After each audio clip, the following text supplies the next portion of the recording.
BorderJump is based here in Nashville. We have a couple of consolidation hubs, also in one in Newark and one in Miami. And our business is primarily focused on enabling a U.S. e-commerce merchant with the tools to sell internationally. So everything that we do is U.S. outbound. We integrate deeply into a merchant's e-commerce platform to give them a variety of tools that primarily fit into two main buckets: shipping, logistics, duty calculation, and payments. So our software, which we've developed in-house and here in Nashville, gives a retailer the ability to offer a full landed cost in the shopping cart in real time while a buyer is actually going through the shopping experience.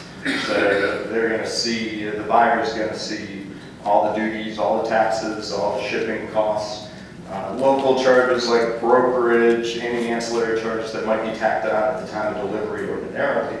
We're going to have them prepaid and allow this to sort of flow through in a just like home sort of experience for any buyer anywhere. As a transaction flows, the merchants then ship their parcels to us in the U.S., to either Newark or Miami. We consolidate them and then we prepare them for export and deliver them using a network of partners, some FedEx, some local delivery partners, into virtually any market around the country. Around the world. The other bucket is the payment space. So BorderJump processes transactions in about 70 currencies, 70 or 80 currencies now, using a whole variety of localized payment methods. Credit card penetration levels in various markets around the world are significantly lower than they are here in the U.S. So as a merchant, as a retailer, you've got to be ready to accept and to deal with payment methods that maybe are not as familiar to you and not as comfortable. You've got to deal with currency and foreign exchange and all of those sorts of issues. So our payment platform basically takes all of this, delivers it into a merchant's checkout in a very seamless way, where we take all the risk of charge and fraud and chargebacks and manage that entire foreign exchange and fraud risk on behalf of the merchant. So in all of our discussions, there's really a lot of similarity in the types of questions, the types of issues that retailers in the U.S. are concerned about when they're going internationally. How do we know what to sell? How do we know what we can even sell? What's restricted to sell in Venezuela versus the UK? How do we deal with fraud? What kinds of issues are there around export compliance, payments, foreign exchange? All of these issues that generally make the international transaction something that a merchant in the US runs away from. We've had a lot of clients that have basically said, you know what, in years past, we've seen traffic, we've had inquiries from international buyers, and you know what, we're not going to touch it. So they look to companies like ours, or they look to develop an internal resource to address these sorts of issues, but it's not easy. So, our platform is designed to take all of these and turn it into a seamless sort of experience, both for the buyer, but also more importantly, at least for those of us in the room here, for the merchant, for the retailer. How do we make this easy and plug in? So there are really three things that I tell clients and prospects in this business that are the keys to success in the cross-border space. The first thing is to focus on customer experience. And as the picture would suggest, you can either have a happy customer or you can have one that is never going to shop at your site again. That they've just been turned off by everything that's happened all through the chain. And you have to think about customer experience from the beginning of the interface with your brand or your website all the way through to the very end of the delivery of a parcel to their doorstep.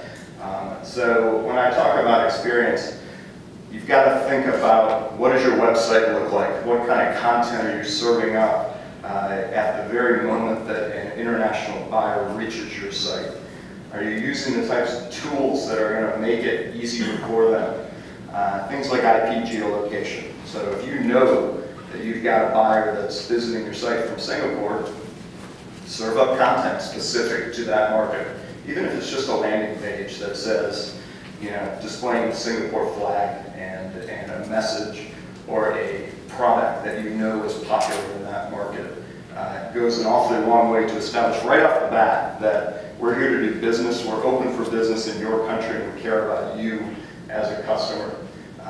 It goes through the transaction as well, so throughout the shopping experience, display your pricing in local currency, accept the local currency, give them the choice of what type of checkout mechanism you're going to allow them to pay with, and all the way through to delivery. So make sure that the delivery process itself is seamless at every point along the way.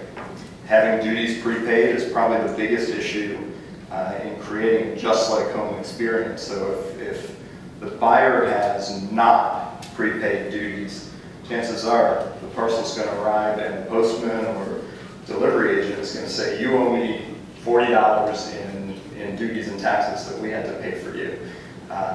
The buyer is either going to say, I was expecting it, here you go, or they're going to say, forget it, just keep it. And then suddenly you've got a package that's stranded in a foreign market that you can't really do anything with. So there's risk for you, but it's, most importantly, it gets you the sad face instead of the smiley face at the end of the day. Dan spoke to this in his presentation too, and our advice is always to get as local as possible. There are obviously budget limitations to getting as local as you possibly can, but do the very best you can. So as you go across this slide, offering language choices for a buyer to select is important, and you may have to start with just top-level navigation of your website. A lot of e-commerce platforms have an automated navigation translation function that you can enable easily. It will transform the very basics of your website into an international presentation. It's not going to touch the product descriptions or the imagery, but as you find success in certain markets, you can go deeper and deeper and really drill down into those markets that you think are of great opportunity for you. Currency is obviously a huge issue. If you want to be able to accept local currency, you've got to have processes in place to manage the foreign exchange and to reprice your products if you decide to go that route. Same thing with the checkout itself. International addresses are not US addresses, so you've got different character links, you've got different fields that you might need to capture within your checkout page, and that requires some sort of customization on your part as a merchant in order to accept those sorts of things. The payment methods, as I said, there's a million different localized payment methods that are not Visa and MasterCard and American Express, so to be able to accept those requires sometimes foreign entities to be able to set up accounts. It certainly requires knowledge of the market and what is popular and what is relevant and comfortable for a buyer to use in those markets. And finally, you have to have a system to manage customs, manage delivery. You know, being able to deliver to the doorstep, to be able to get a proof of delivery for every parcel that you're shipping into a certain market, and to have a seamless handoff of that parcel and management of the duty payment to local officials, it's incredibly important, and it's not really something that you can substitute or get around, because ultimately that's going to be the final piece of the customer experience. If you fail on the delivery side, then you've really failed in the transaction. You're not going to end up with a happy customer. The last thing that we talk a lot about is pay attention. Pay attention to website analytics as the starting point. Know where your traffic is coming from. Look at your checkout process and see at what point are there problems. So you'll be able to see that buyers in Japan can make it so far into the transaction before they hit a roadblock. And then they exit your site and the cart does not convert. So you need to be able to identify those sorts of issues and to tweak them and to make them easier for the buyer. That's always got to be in the back of your mind. We tell people to watch the trends, see what is selling in certain markets, look at global demand patterns against the products that you're actually selling, so you can identify those markets that do have great opportunities for you. We have a really cool tool that we're using now that basically plots global demand patterns against each individual SKU that a merchant is selling to say, you know, in country X, Y, and Z, this is going to do well, you should promote here, versus in this market, you're not going to do so well, so don't waste your marketing dollars, don't waste your effort there. Holidays are obviously different in different markets. Seasonality, you probably don't want to be trying to sell swimsuits to Australians in June because you've got just a different seasonal pattern, so very important to be aware of that. And finally, something that's often overlooked, at least for a mid-size or small merchant in the US, is the impact of currency exchange rates.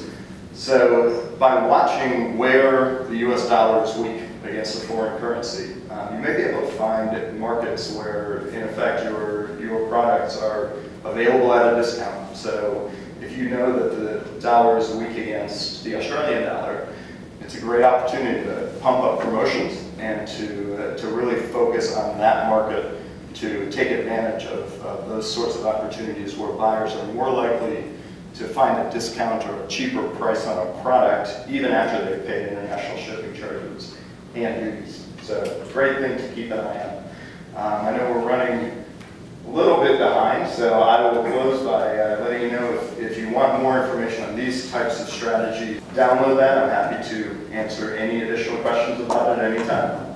Thank you.